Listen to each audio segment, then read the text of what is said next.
Zealander Ernest Rutherford was the greatest experimental physicist of the 20th century. In 1910, Rutherford's team at Manchester University revealed the structure of the atom. They discovered that atoms consist of a tiny positively charged nucleus that contains almost all the mass of the atom, and this is surrounded by a swarm of orbiting negatively charged electrons. During the First World War, Rutherford was given a role by the British Admiralty in anti-submarine warfare. This was part of the operation to prevent U-boats from sinking British shipping in an attempt to starve Britain into surrender.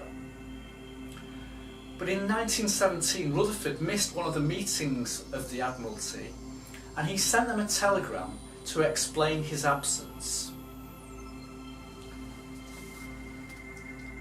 If, as I have reason to believe, I have disintegrated the nucleus of the atom, this is of greater significance than the war. How this went down with the British Admiralty can only be imagined at this critical point during the greatest conflict the world had ever seen. But Rutherford had discovered the proton, a positively charged particle that forms part of the atomic nucleus. For instance, the hydrogen atom, which is the simplest of all atoms, has a nucleus that consists of just a single proton.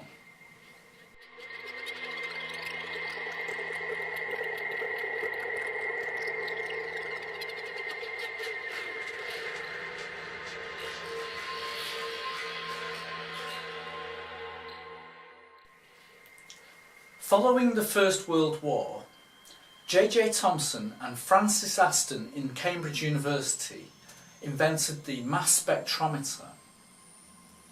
This was a device that could measure the mass of different types of atoms, and they showed that the mass of the nucleus of a helium atom is almost 4 times the mass of the nucleus of a hydrogen atom, or proton.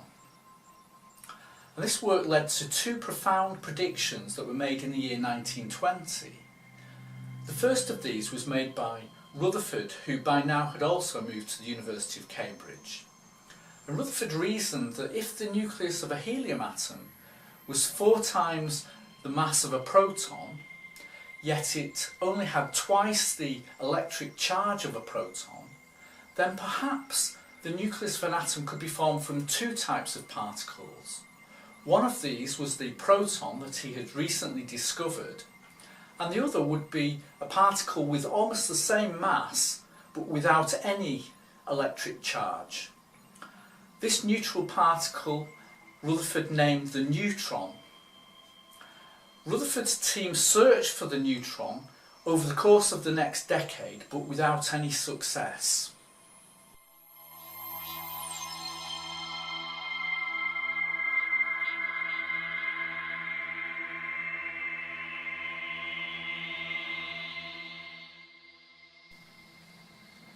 Quite separately, but in the same year, the astrophysicist Arthur Eddington drew another conclusion from the measurements of the mass of hydrogen and helium atoms. Eddington reasoned that if somehow 4 protons could be brought together to form a helium nucleus, then the difference in mass would be released as energy in accordance with Einstein's famous formula E=mc². Eddington speculated that this might be how stars generate their enormous output of energy. But there was no known mechanism that would make this process work. But this was hardly surprising because nuclear physics was in its infancy. It was still only 10 years since Rutherford had actually discovered the nucleus.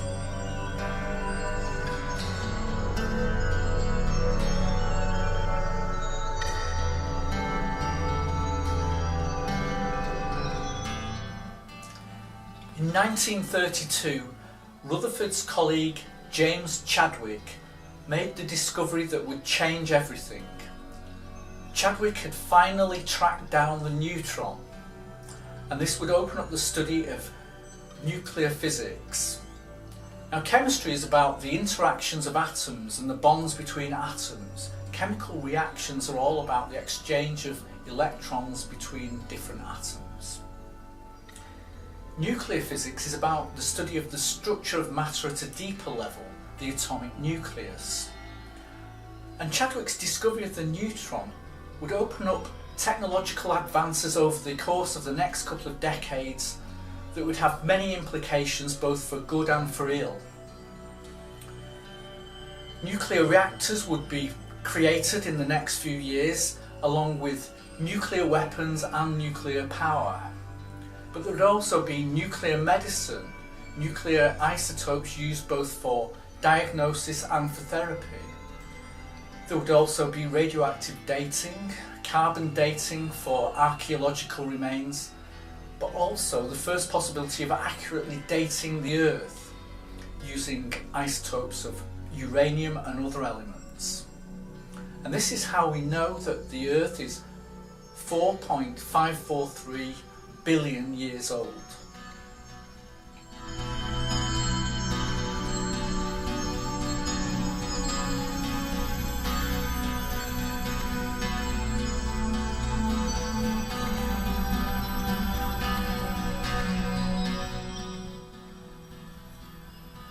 The discovery of the neutron also meant that it was now possible to work out the precise details of what keeps the lights on in the night sky. Most stars, including the Sun, generate their energy by converting hydrogen into helium, just as Eddington had suggested.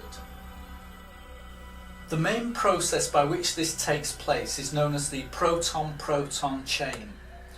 Its details were worked out in 1937 and 1938, and the leading architects of this research were George Gamow and Carl Friedrich von Weizsäcker, Hans Bethe and Charles Critchfield.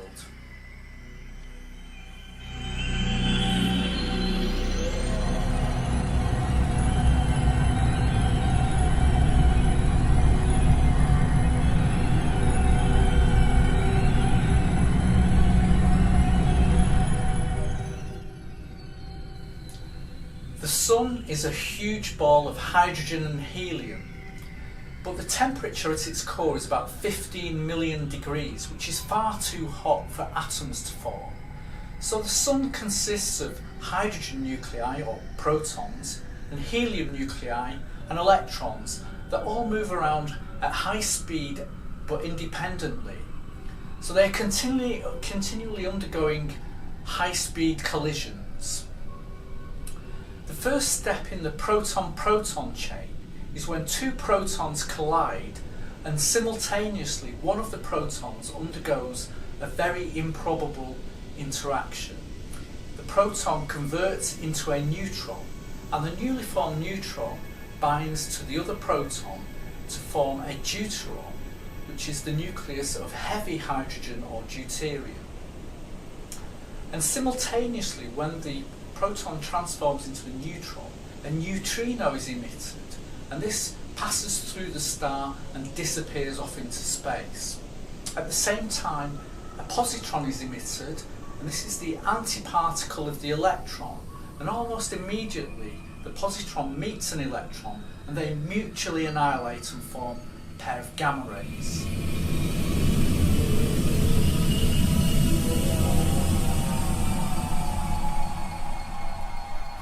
A proton within the core of the Sun will crash around, undergoing numerous collisions before eventually it is trapped within a deuteron.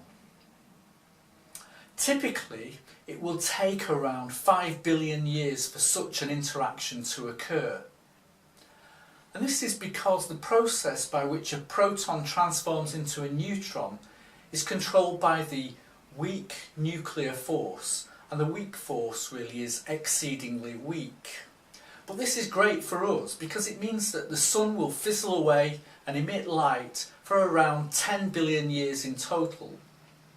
If the weak force were much stronger, then the Sun would have run out of nuclear fuel and gone bang many ages ago, long before there was time for advanced life forms to evolve on Earth.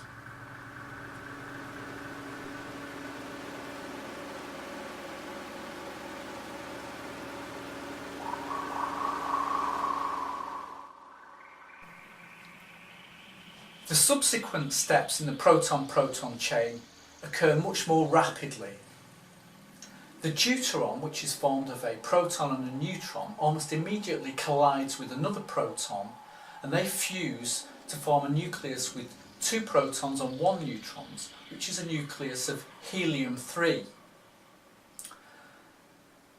It then takes about 1 million years for the helium-3 nucleus to collide with another helium-3 nucleus, and they fuse to form helium-4, which is composed of 2 protons and 2 neutrons, and the other 2 protons are released back into the plasma soup.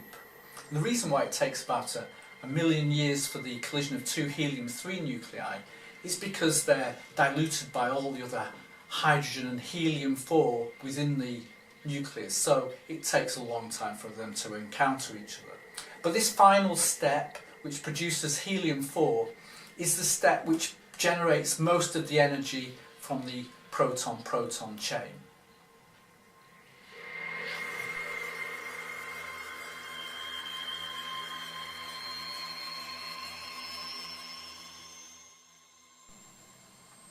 So the energy of the Sun and stars is generated by nuclear fusion, the transformation of hydrogen into helium. Physicists have long dreamt of using nuclear fusion to generate energy here on Earth. There has been steady progress in this direction over the decades, and now the International Thermonuclear Experimental Reactor, or ITER, is currently under construction in Provence in France. This is a huge international project financed by the European Union, India, Japan, China, Russia, South Korea and the United States. Construction is expected to be complete by 2025.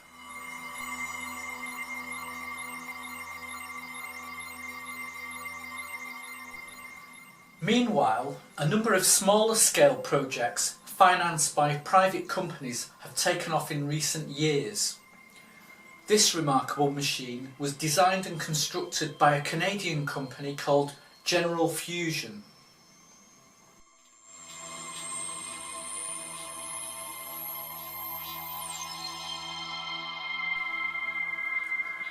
One of the most promising ventures is Tokomak Energy, based in Oxfordshire in the United Kingdom.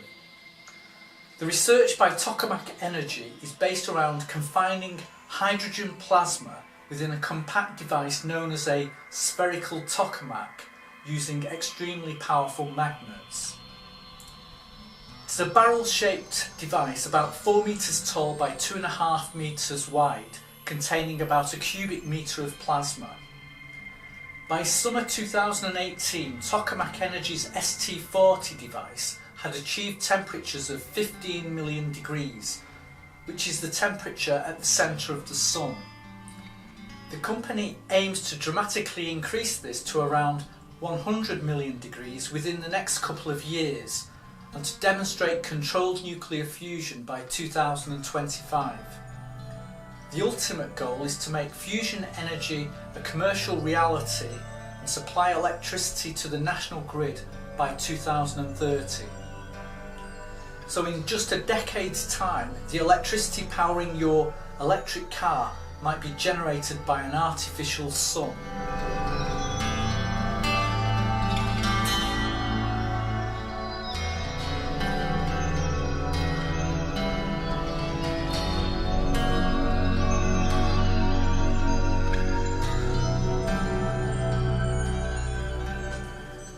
So if stars shine by converting hydrogen into helium, what happens when the hydrogen fuel runs out? And where do all the other elements come from? Carbon, nitrogen, oxygen and so on. We will take a look at these questions in the next video from the Cosmic Mystery Tour. So thank you for watching, and we'll see you again soon.